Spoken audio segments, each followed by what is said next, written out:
ಎಲ್ರಿಗೂ ನಮಸ್ಕಾರ. Welcome back to my channel. ನಾನು ರಮ್ಯಾ. ಈ ಒಂದು ವಿಡಿಯೋ 2024 ಕೊನೆಯ ವಿಡಿಯೋ ಆಗಿರುತ್ತೆ. ಸೊ ನಾವು ಇವತ್ತು ಯಾವ ಮೂವಿ ನೋಡಿದ್ವಿ ಅಂತ ಈ ವಿಡಿಯೋದಲ್ಲಿ ಶೇರ್ ಮಾಡ್ತಿದ್ದೀವಿ. ಎಲ್ಲೂ ಕೂಡ ಸ್ಕಿಪ್ ಮಾಡದೆ ವಿಡಿಯೋನ ಕೊನೆವರೆಗೂ ನೋಡಿ. ಇನ್ ಕೇಸ್ ಈ ವಿಡಿಯೋ ನಿಮ್ಗೆ ಇಷ್ಟ ಆಯಿತು ಅಂದರೆ ದಯವಿಟ್ಟು ಲೈಕ್ ಮಾಡಿ, ಶೇರ್ ಮಾಡಿ, ಕಮೆಂಟ್ ಮಾಡಿ. ಹಾಗೆ ನಮ್ಮ ಚಾನಲ್ನ ಸಬ್ಸ್ಕ್ರೈಬ್ ಮಾಡ್ಕೊಂಡು ನೋಡಿ. ಹಾಗೆ ಇವತ್ತು ಶನಿವಾರ. ಇವತ್ತು ಮನೆ ದೇವದ್ದು ಪೂಜೆ ಎಲ್ಲ ಮುಗಿಸಿ ಇವಾಗ ನಾವು ಮೂವಿಗೆ ಹೊರಟ್ವಿ. 2024 ಇದು ಕೊನೆಯ ಮೂವಿ ಆಗಿರುತ್ತೆ. ಈ ಒಂದು ವರ್ಷದಲ್ಲಿ ನಾವು ಏನೇನೆಲ್ಲ ಕಲ್ತ್ವಿ, ನಾವು ಏನೇನೆಲ್ಲ ಮಾಡಬೇಕು ಅಂತ ಅಂದ್ಕೊಂಡಿದ್ದೀವಿ. ಸೊ ನೆಕ್ಸ್ಟ್ ಇಯರಲ್ಲಾದ್ರೂ 2025 ನಾವು ಏನೇನೆಲ್ಲ ಮಾಡಬೇಕು ಅಂತ ಅಂದ್ಕೊಂಡಿದ್ದೀವಿ, ಅದು ಖಂಡಿತವಾಗ್ಲೂ 2025 ಆ ಒಂದು ಕನಸುಗಳು ನೆರವೇರಲಿ ಅಂತ ಕೇಳ್ಕೊತೀನಿ. ನಿಮ್ಮ ಜೀವನದಲ್ಲೂ ಏನಾದರೂ ಒಂದು ಕಹಿ ನೆನಪುಗಳು, ಸಿಹಿ ನೆನಪುಗಳಿದ್ದೇ ಇರುತ್ತೆ. ಸೊ ಅದನ್ನೆಲ್ಲ ಮರೆತು ನಾವು ಮುಂದಿನ ವರ್ಷದಲ್ಲಾದರೂ ನಾವು ಖುಷಿಯಾಗಿರಬೇಕು ಅನ್ನೋದೇ ನನ್ನ ಭಾವನೆ.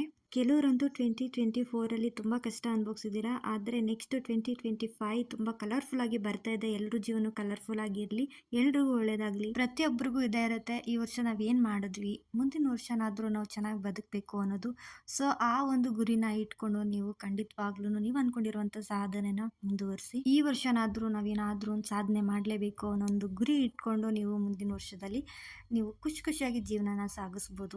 ಖಂಡಿತವಾಗ್ಲೂ ಎಲ್ರಿಗೂ ಒಳ್ಳೇದಾಗಬೇಕು. ಅಡ್ವಾನ್ಸ್ ಆಗಿ ಹೊಸ ವರ್ಷದ ಆರ್ಥಿಕ ಶುಭಾಶಯಗಳು ಅಂತ ಹೇಳ್ತಾ ಇವತ್ತು ನಾವು ಬಂದಿರೋ ಮೂವಿ ಪುಷ್ಪ 2ಗೆ. ತುಂಬ ಚೆನ್ನಾಗಿತ್ತು ಮೂವಿ ಅಂತೂ, ಆದರೆ ಯಾರೋ ಜನ ಬಂದಿರಲಿಲ್ಲ. ಸೊ ನಾವು ನಮ್ಮ ಬಾಸ್ ಮೂವಿಗೆ ಹೋಗಬೇಕು ಅಂದ್ಕೊಂಡಿದ್ವಿ, ಮ್ಯಾಕ್ಸ್ ಮೂವಿಗೆ. ಸೊ ಅಲ್ಲಿ ಮಿಸ್ ಆಯಿತು. ಆಲ್ರೆಡಿ ನಮ್ಮ ಮನೆಯವ್ರು ಹೋಗಿ ನೋಡ್ಕೊಂಡು ಬಂದಿದ್ದರು. ನೆಕ್ಸ್ಟ್ ಹೋಗೋಣ ಅಂತೇಳಿ ಇವತ್ತು ಪುಷ್ಪ 2ಗೆ ಬಂದಿದ್ದೀವಿ. ನಿಜವಾಗ್ಲೂ ತುಂಬಾ ಚೆನ್ನಾಗಿತ್ತು ಮೂವಿ ಅಂತೂ. ನಮಗಂತೂ ಸಿಕ್ಕಾಪಟ್ಟೆ ಇಷ್ಟ ಆಯಿತು. ಎಷ್ಟು ಚೆನ್ನಾಗಿತ್ತು ಅಂತ ಅಂದರೆ ಖಂಡಿತವಾಗ್ಲೂ ನೀವೊಂದು ಸಲ ಹೋಗಿ ನೋಡಿ. ತುಂಬ ಚೆನ್ನಾಗಿತ್ತು ಮೂವಿ ಅಂತೂ. ಫೈಟ್ ಅಂತೂ ನಮಗೆ ತುಂಬ ಇಷ್ಟ ಆಯಿತು. ಎರಡೂ ಕೈನ ಕಟ್ಟಿ, ಕಾಲನ್ನ ಕಟ್ಟಿರ್ತಾರೆ. ಸೊ ಆದ್ರೂ ಫೈಟು ಹೆಂಗೆ ಆಡ್ತಾರೆ ಗೊತ್ತಾ, ತುಂಬಾ ಚೆನ್ನಾಗಿತ್ತು. ನೀವೊಂದು ಸಲ ಹೋಗಿ ವಿಸಿಟ್ ಮಾಡಿ ಮೂವಿಗೆ ನೋಡಿ. ಆದರೆ ಯಾರೂ ಜನ ಬಂದಿರಲಿಲ್ಲ. ಇರಲಿ, ಇಟ್ಸ್ ಓಕೆ. ನಾವಂತೂ ಸಿಕ್ಕಾಪಟ್ಟೆ ಎಂಜಾಯ್ ಮಾಡ್ಕೊಂಡು ಬಂದ್ವಿ. ಹೇಳಬೇಕು ಅಂದರೆ ನಮಗೆ ಸ್ಪೆಷಲಾಗಿ ಮೂವಿನ ಹಾಕಿದ್ರು ಅಂತ ಅನ್ನಿಸ್ತಾ ಇತ್ತು. ನಿಜವಾಗ್ಲೂ ತುಂಬ ಖುಷಿ ಆಯಿತು. ಇದೊಂಥರ ಡಿಫ್ರೆಂಟ್ ಎಕ್ಸ್ಪೀರಿಯೆನ್ಸ್ ಅಂತಲೇ ಹೇಳ್ಬೋದು. ಜನ ಇಲ್ಲದೆ ಹೋಗಿ ನಾವು ಮೂವಿ ನೋಡ್ಕೊಂಡು ಬಂದಿದ್ದೀವಿ.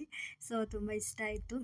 ಪ್ರತಿಯೊಬ್ಬರಿಗೂ ಒಂದು ಆಸೆ ಇದ್ದಿರುತ್ತೆ, ನಾವು ಚೆನ್ನಾಗಿ ಬದುಕಬೇಕು, ಎಲ್ಲರಂತೆ ನಾವು ಇರಬೇಕು ಅಂತ. ಸೊ 2025 ಆದ್ರೂ ಎಲ್ಲರ ಜೀವನವೂ ಸರಿ ಹೋಗಲಿ. ಏನೇ ಒಂದು ಕಷ್ಟ ಇದ್ದರೂ ಅದೆಲ್ಲ ದೂರ ಆಗಿ ನಿಮ್ಮ ಜೀವನದಲ್ಲೂ ಒಂದು ಹೊಸ ಬೆಳಕು ಬರಲಿ ಅಂತ ಹೇಳ್ತಾ ಈ ವಿಡಿಯೋನ ಇಲ್ಲಿಗೆ ಎಂಡ್ ಮಾಡ್ತಾ ಇದ್ದೀನಿ. ಈ ವಿಡಿಯೋ ನಿಮ್ಗೆ ಇಷ್ಟ ಆಗಿದೆ ದಯವಿಟ್ಟು ಲೈಕ್ ಮಾಡಿ, ಶೇರ್ ಮಾಡಿ, ಕಮೆಂಟ್ ಮಾಡಿ. ಹಾಗೆ ನಮ್ಮ ಚಾನಲ್ನ ಸಬ್ಸ್ಕ್ರೈಬ್ ಮಾಡ್ಕೊಂಡು ನೋಡಿ. ಮುಂದಿನ ವರ್ಷ ಸಿಗ್ತೀನಿ. ಅಲ್ಲಿವರೆಗೂ ನಗ್ನಗ್ತಾರಿ, ಖುಷಿಯಾಗಿರಿ. Thank you for watching.